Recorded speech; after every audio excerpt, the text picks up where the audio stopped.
found a way of getting close enough to her desk.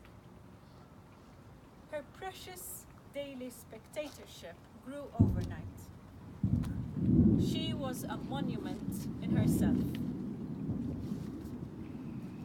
Flowers were strewn around her at a respectful distance, and now, unencumbered by the need to rest, sleep, eat, and unable to enjoy her family and friends, she did not need to stop writing.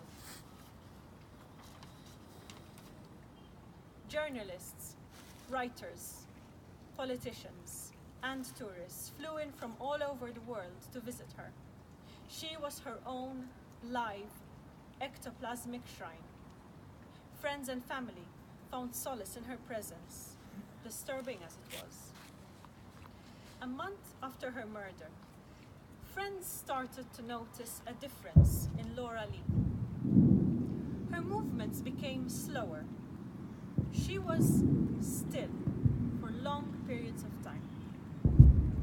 Most speculated that she was about to churn out the article of all articles. Some news that would stop the country in its tracks, a country that needed to be stopped in its tracks desperately. Instead, her words became tangled, mixed up, punctuation gone, sentences unfinished. Starting from her feet, she was turning into stone, a statue of her previous self. Almost overnight, her wound healed over and solidified, her expression the most peaceful it had been for a while.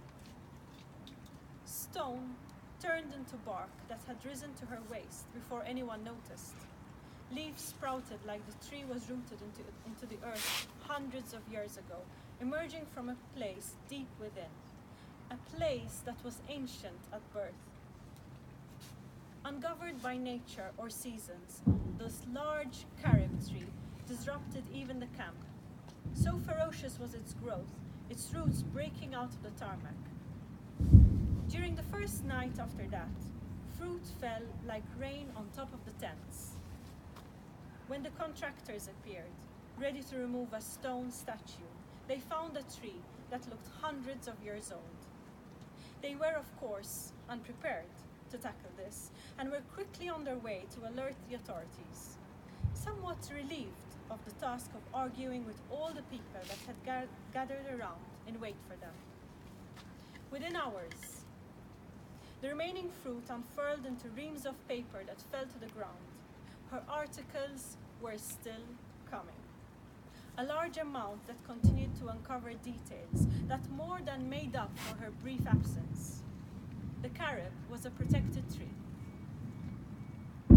But nothing would get in the way of a government that wanted traces of the infamous journalist removed, that wanted the news they did not choose to continue coming in. Laura Lee ended her post-mortem transformation in the way it began. She appeared again as a ghost. She continued to write. Like the truth, she couldn't be touched.